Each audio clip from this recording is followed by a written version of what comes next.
I, of course, appreciate being here again. The subject for tonight is Martin Luther King, Beyond the Dream. One of the reasons why I keep speaking on Martin Luther King, keep projecting beyond the dream, because too many times we get so tied up with the dream, we miss the man. We get so tied up with the speech, we forget the other things he said, the other things he did. We point out some mistakes he made, and no man ever walked this earth without making some mistakes. Now that there's a book out on him, about 4 pages of smut, it's a big book now, only 4 pages of smut. You're more interested in the smut than the fact that this man sacrificed himself and his time, his energy, and put his own life on the line and lost it in our freedom struggle. You're missing the man, and you are missing to look at the fact that you must be the carekeepers. You must be the gatekeepers. You must be the guardians of the personalities who devote their time and their life trying to make this world better for you. Now, a process of colonization of great African-American personalities, great African personalities, has been set in motion. And this colonization has taken over to the point where they are giving us personalities that did not exist. White writers and some black writers too are giving us an Nkrumah that didn't exist. They're giving us a Langston Hughes that didn't exist. They've already given us a Paul Robeson that didn't exist. There's a big book about Paul Robeson, a book written by a confessed white homosexual who's looking for the sexual deviants in Paul's life. He can't find them, so he invents them. He wants someone to be like him. So he's inventing things, and people who know Paul Robeson know that this is not, has no basis in truth. Now, if you get so hung up with a few pages of smut, you're going to forget to really look at Martin Luther King and his role in our freedom movement at the second half of the 20th century. And you're going to look at the dream, but you're going to forget the plan. Now, the I've Got a Dream speech was really, in substance, the least significance of all the speeches, of the many speeches he made. It was the one speech he said the least. It was the one speech which he dealt with fantasy and other than reality. And a speech where he dealt with certain things that wasn't even necessary. He got a dream that one day you see a little black boy and a little white girl hand in hand on the ground. Who in the hell care whether they ever get together so long as both of them have justice? Integration in itself, physical integration, was never our aim. We wanted justice. And once you've got justice, what other relationship you make from that point is a personal matter. All right, now, let's deal with the 4 pages of smut and the man who allegedly wrote the 4 pages of smut, Abernathy. In the first place, Abernathy can't write that well. So you know it's ghost. You know a ghost wrote it. Because his name has some notoriety, and the subject of Martin Luther King sells books, they would get a ghost to write the book, and he signed his name. He gives the ghost the basic information. The ghost writes the book and takes half of the profit. And this is the way it was done. I was offered a book that could have been smuttier than that one by another person in the King camp. He's going to call it All the King's Men. That was going to be an exposure to end all exposures. A publisher was going to give $25,000 advance for me. I mean, $50,000 advance. That means before you start writing it. Look how interested they are in smut. Truth, they wouldn't give a nickel. I turned it down. I didn't need the money. I didn't need that kind of money. I didn't even want that kind of thing on my conscience. A ghost wouldn't write the book because he couldn't sustain the smut well enough to keep a lawsuit down, so it didn't get written. Now what we have to deal with here is something that is not just a part of Abernathy. Let's deal with something that is a part of most of us. The starvation of the ego.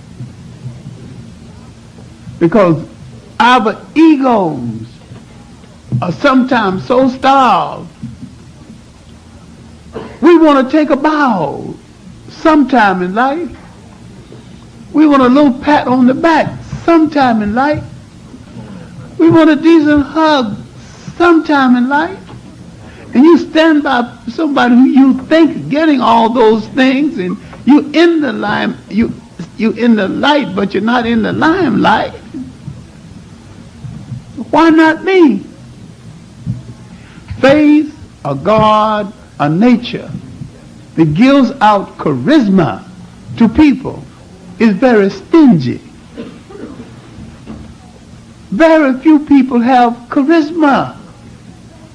Marcus Garvey had it. Malcolm X had it. Quite a few other people had it. Du Bois, the greatest single intellect we produced outside of Africa, had the greatest body of knowledge of any black man who ever lived in the Western world, but no charisma. No sparkle. He dulled out right in front of your eyes. And yet he spoke well. Harvard accent, of course.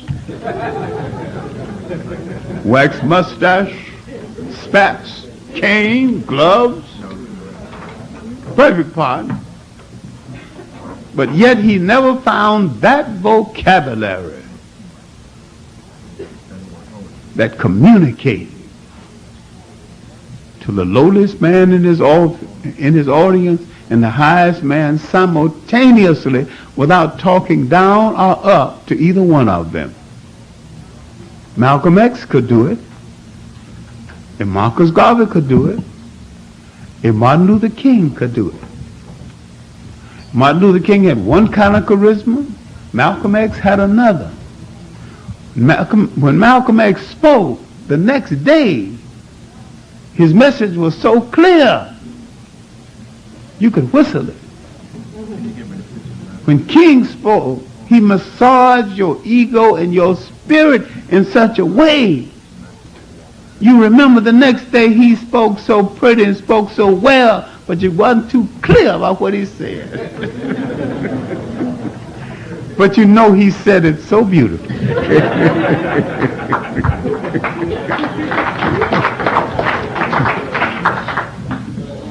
The style. Some people have style, and they can get away with things by virtue of style. British oppression in the West Indies, and some people think I beat this little horse too much. have given the West Indians the fact that they didn't even have slavery. And racism wasn't as blatant in the West Indies as here in the United States. Now, if you want to argue with me about whether my slave master it was worse than your slave, I'll concede. Mine was the worst. The American white man is the scum of the hood. He's not only an oppressor, he's an oppressor with no style, no fun, no pretense. He's crude. He will cut your throat with a dirty knife. He ain't got enough style to clean a knife. But an Englishman will clean the knife because it's proper, it's good form. Style. Some people, by virtue of the personality and the lack of it, don't have enough style to attract people. And sometimes nature gives to certain people charisma without giving them a program worth listening to. Some people have got charisma and no message. Generally, people with the charisma has a message. Now,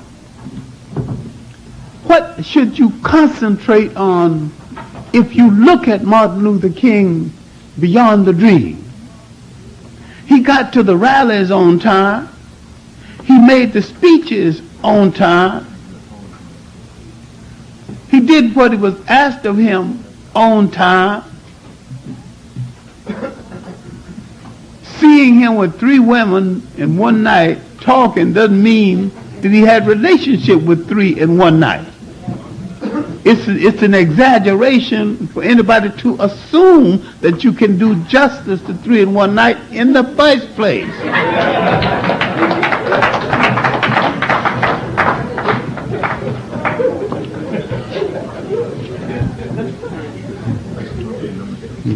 And if someone saw him with 3 and reported with 3, it could be a matter of envy that he couldn't even attract 1.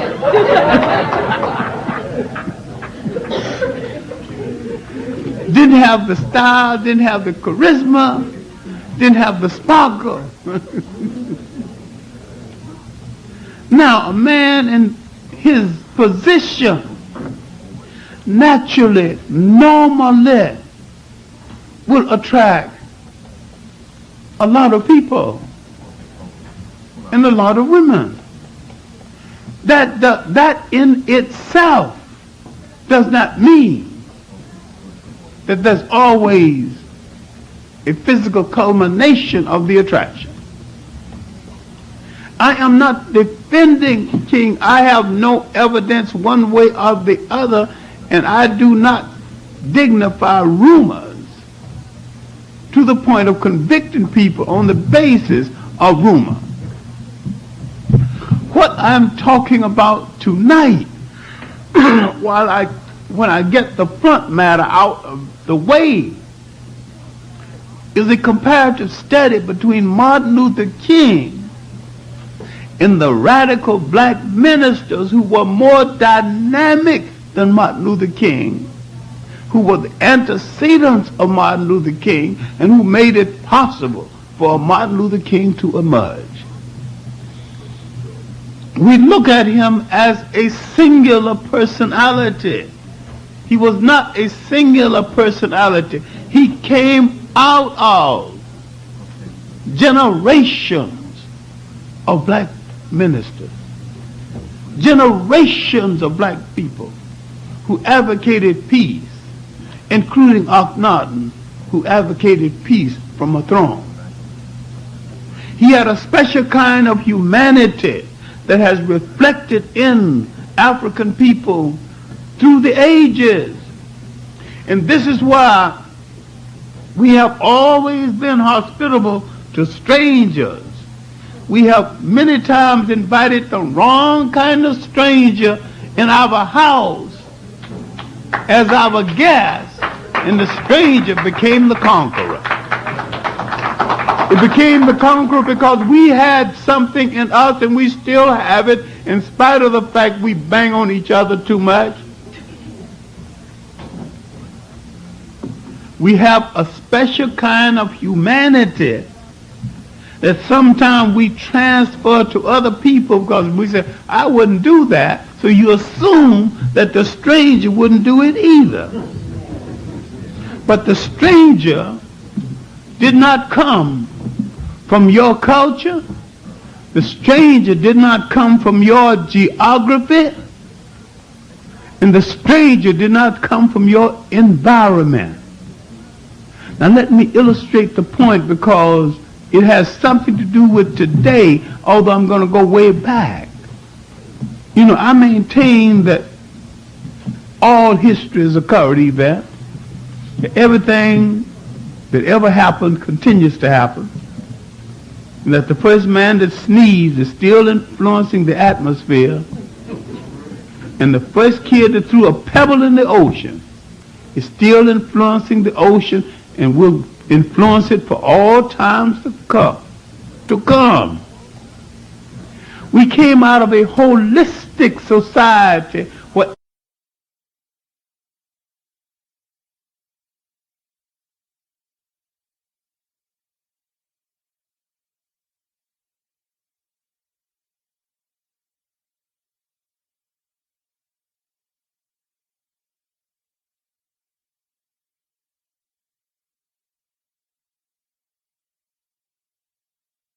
that the first man that sneezed is still influencing the atmosphere, and the first kid that threw a pebble in the ocean is still influencing the ocean and will influence it for all times to come.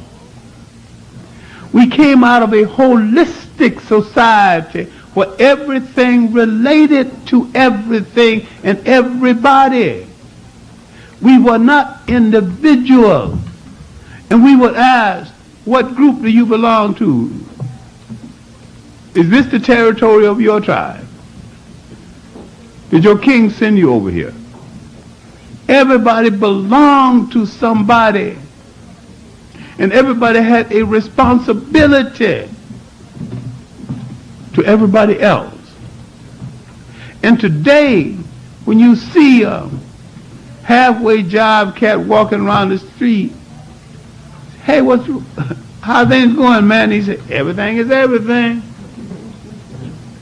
He don't know how philosophical that is. Everything is everything. That's true. Everything is a part of everything. Everything is part of a total unit that goes into the making of the universe.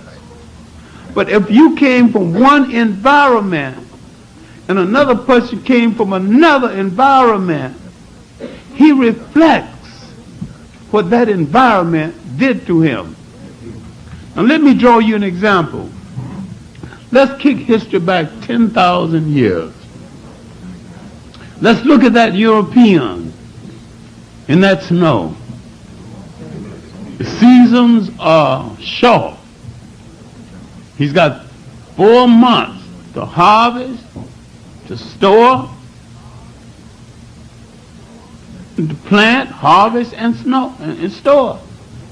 Everybody have to work because when the snow comes again, he must have some food and have it stored away in the cave so he can eat. And sometimes the food don't last.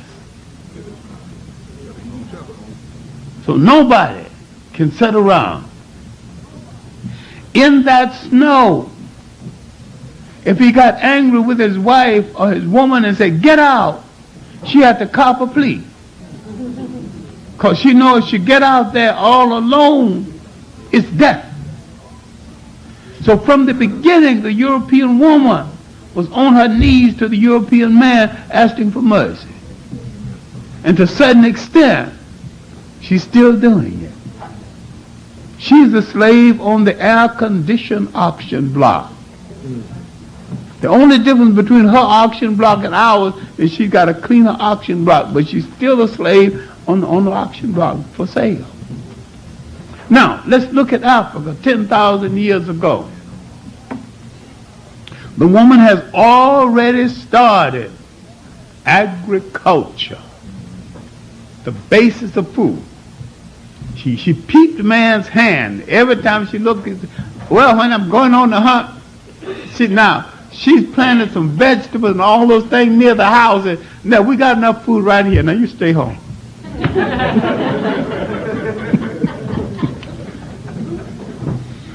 So for many years he became a vegetarian. All right. The forest is a drugstore. Every time he has any aches and pains, if she goes out and finds the leaves, the barks, or the oils to put together to cure him. She keeps him strong, she keeps him healthy. She fixes the food he eats. She gathers the food that he eats. She cleans the food that he eats. She lives in a tropical climate where land is plentiful. Suppose he did, first he ain't going to play the fool and say get out, but suppose he did lose his mind temporarily and tell her to get out. Get out where? Who going to take care of you? She got plenty of places to go now. She got family connection. She got uncle connection. And when you tell her to get out, he got to deal with 20 uncles, 50 cousins, who can all examine his mind. Now can you understand why there were no wife beaters in Africa? No wife deserters in Africa? No teenage pregnancy in Africa? You had a connection, a unified family connection. No prostitution. What you gonna be a prostitute about? No basis for some of the degeneracy in our society. One of the great enduring civilizations of the world, not only no network of jails, no word in their language that meant jail. Now how can you call him primitive? He hasn't got a jail. He hasn't got a psychiatrist. Never heard of a head shrinker. This is why right now when you go to a psychiatrist, the first thing he asks, how's your sex life? Well, sex life is all right. How you get along with mama? Get along with mama's fine. Mama's good. Every time I want $10, mama give me 10 in it done. So the white psychiatrist, now what are you crazy about? He don't know that we can have a perfect sex life, get along with mama, and still be crazy as hell about something else.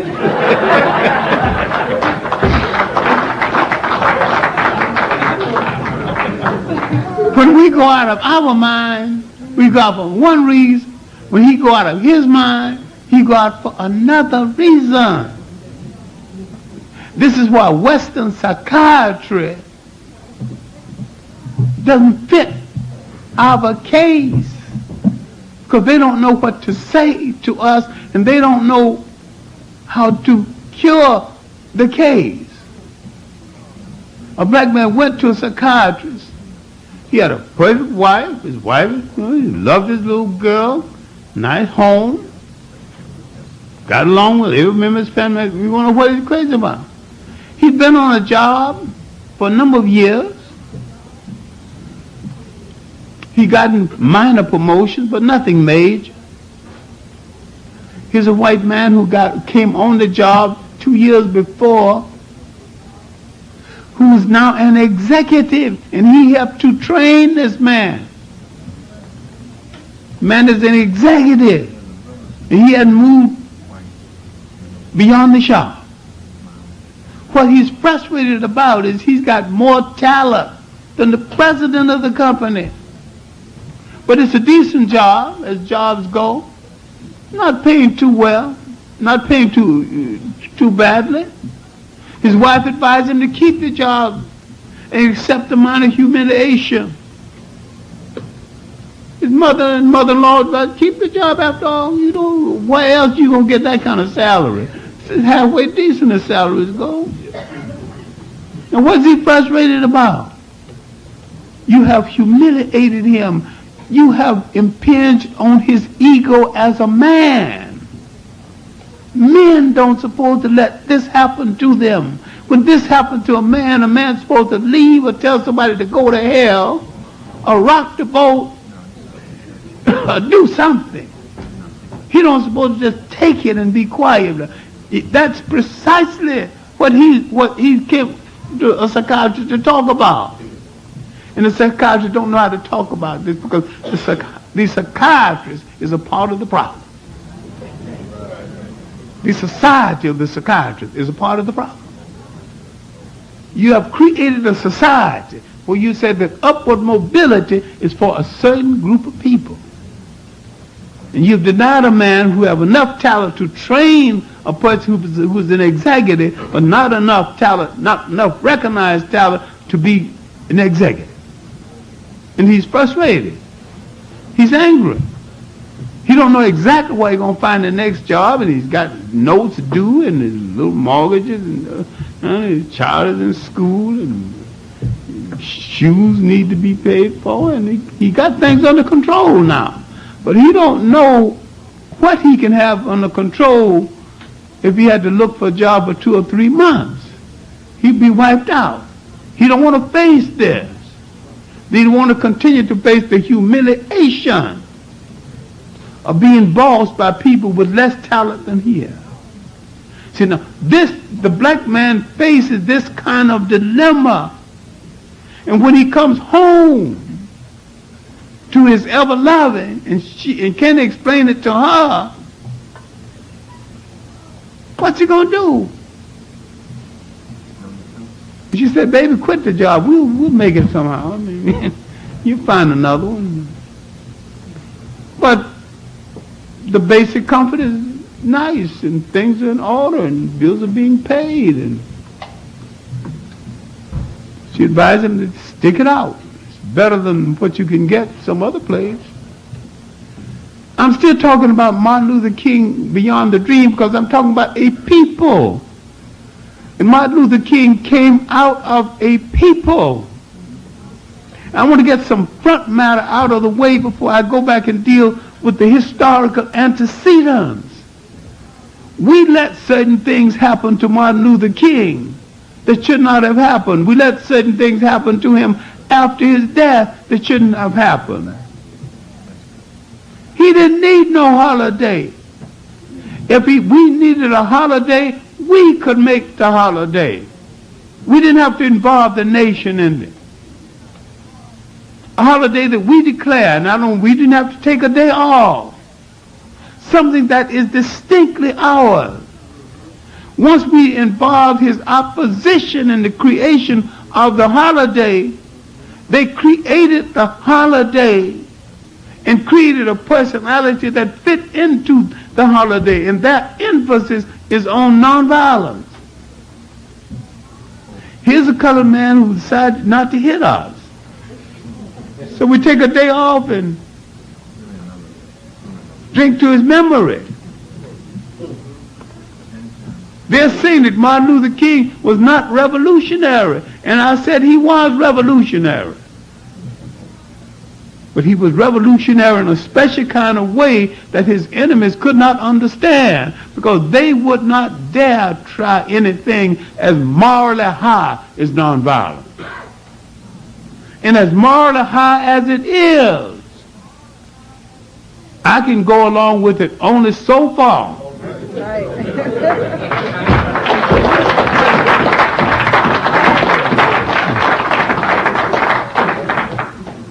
After the bus boycott, I'm a string reporter for the Pittsburgh Courier. I go down and cover the story. I meet Martin Luther King. He takes time off. John Killen's with me, the late John Killen is with me. He's busy all day He takes time to take us to a restaurant. And every time he takes us to a place, no one lets us pay the bill. He takes time out and goes to the house and gets his little child and rides her around, his daughter, buys her some ice cream, takes her back home.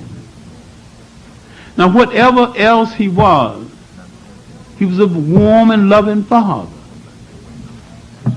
Now, you might say being a warm and loving father and talking to 3 women one night is a contradiction. It's not a contradiction.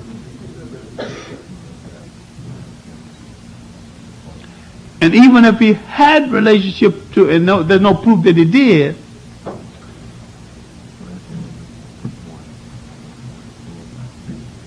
that did not rule out that his life functioned on the level of being an attentive father, and that he proved that he wasn't faking it. There's something you cannot fake.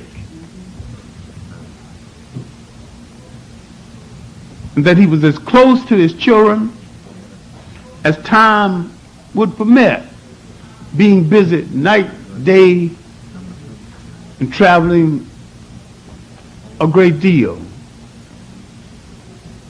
Now, what I'm trying to get at is that in this atmosphere immediately after the bus boycott, King did not want the leadership of the Southern Christian Leadership Conference. He didn't want it. He did not seek it. Dixon decided, this is the forgotten man in the whole civil rights movement, a Pullman porter named Dixon. He was the activist.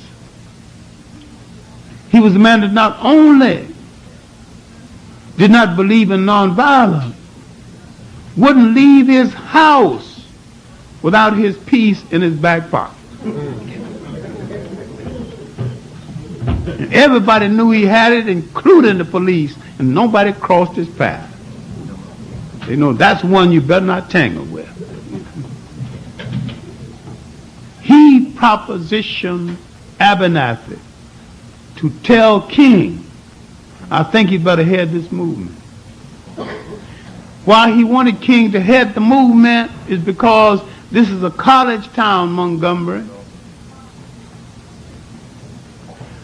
The black middle class is very serious about people who use the English language well. Dixon not only split infinitives, he created some new ones.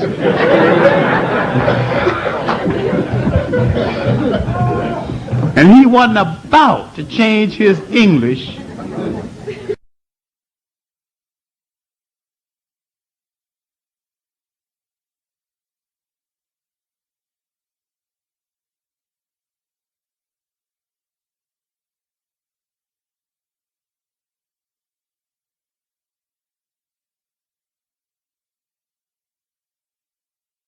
Only split infinitives, he created some new ones.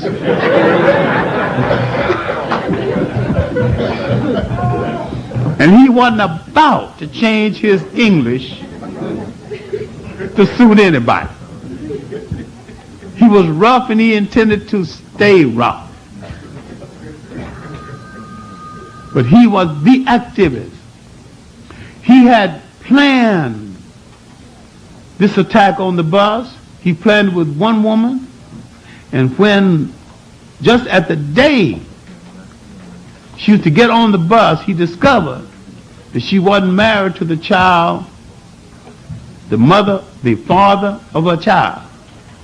He personally could care less about this situation because illegitimate is a word we didn't invent. It's a word that come out of white sociology. That if a woman is pregnant and the child develops and comes down the birth canal in the normal human way and comes out and is born, that child is as legitimate as any human being that walks the earth. Whether the mother is married to the father is a social matter of another caliber. We're sorry about that, but that does not make the child illegitimate. We have never considered the fact of whether a woman is married to the father or not illegitimate. When my grandfather died and left a little sum of money, a few $1,000s, nothing big, he wanted all the money to go to the children in the family under 12 that can trace their bloodlines to our family, whether the father was married to the mother or not. When it finally got down to my child, I only had one then. It was only $70. But he looked from Alabama to Georgia, and those who had migrated to Chicago and Birmingham. All of those children got a little piece. And he made no distinction between who was married or who was not married, so long as they related in blood. If the father came from our family or the mother came from our family, he got the money. That was his respect for this occasion. All right, now, Dixon knew that the whites would make bad copy if this kind of black woman got on the bus and refuses to move back. Whites would focus on the fact that she wasn't married to the father of her child. And he didn't want that. So finally when he picked, now this is picked, freedom has to be planned. It's no accident. This is freedom planning. So when he picked Rosa Parks, he had someone that they could not challenge no kind of way. She had one man and she still had it.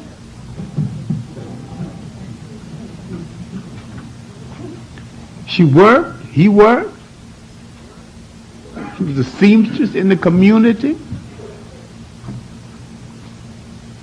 Her reputation was pure. You have to understand the African concept of virginity, which is different from Europeans. The African can see a woman with 9 children. And if her reputation is good, if she's not a liar, if she keeps her promise, the African will look at her and say with admiration, her mouth is sweet, she speaks the truth, her skirt is clean, she is virgin. Now you got a concept of virginity that comes out of the conference at Nicaea when they was changing an African religion called Christianity into a European religion that I call Christendom. You have accepted a definition of this religion that came from the people who have defiled and betrayed the religion. And you have accepted a definition of morality that has come from the people who defiled and betrayed this religion. We have to begin to define religions and personality based on our own measurement. Sometimes our measurement is stricter, but our measurement tends to deal with reality more than other measurements.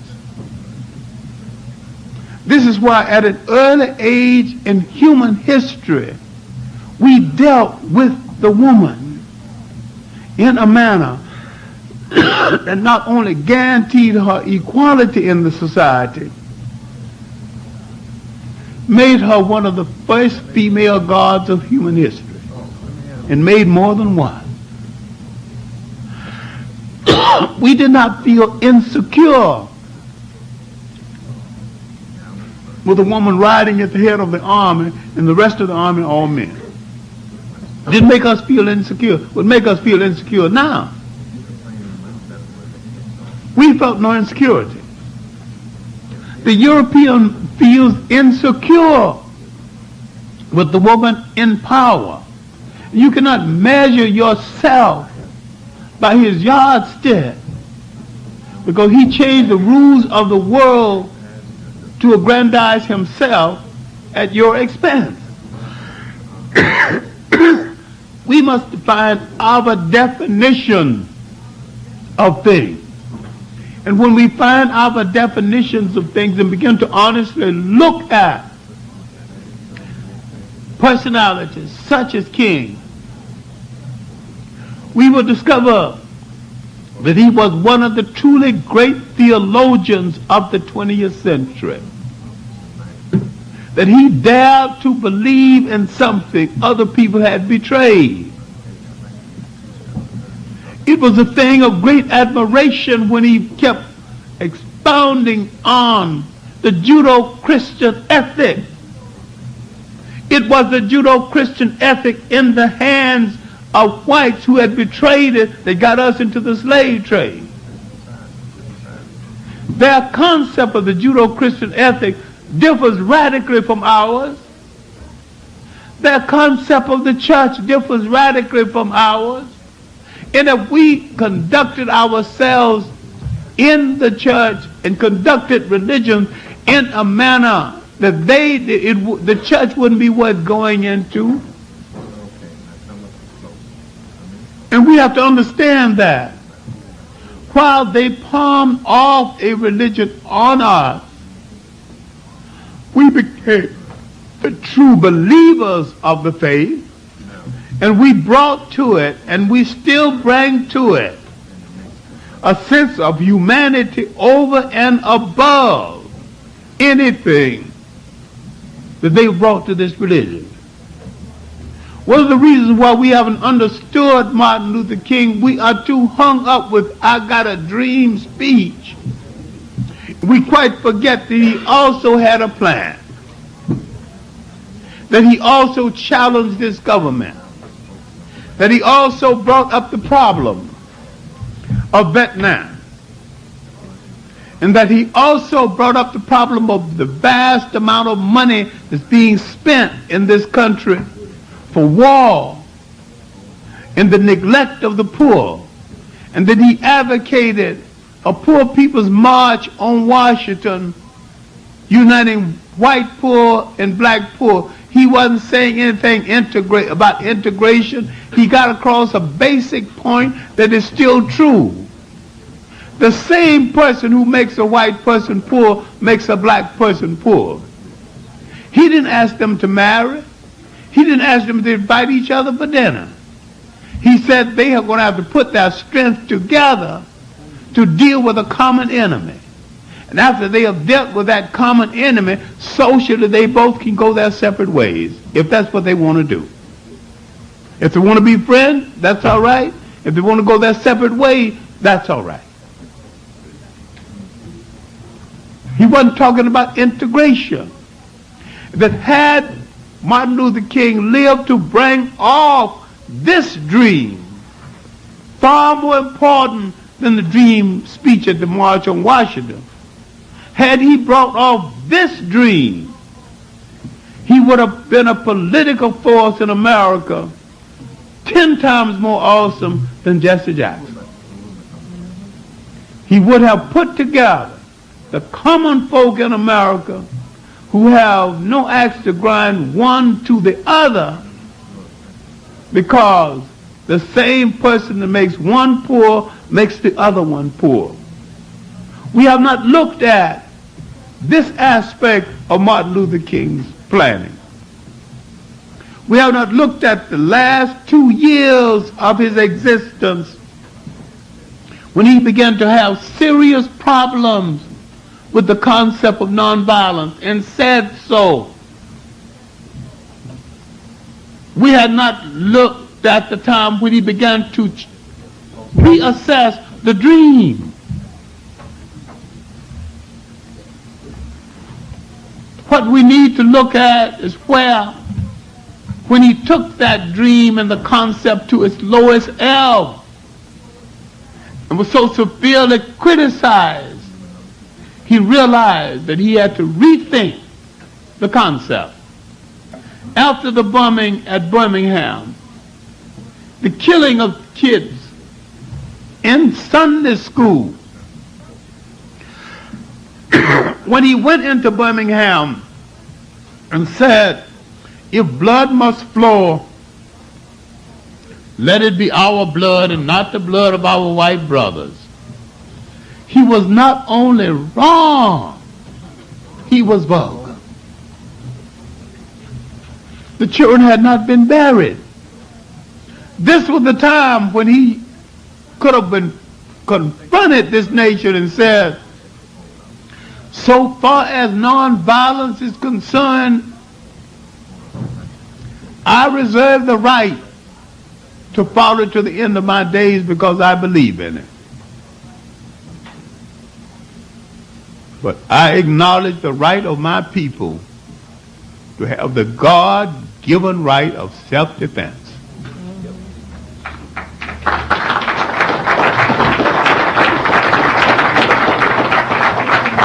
This was the time when we should have called him home and said, Martin, close the door.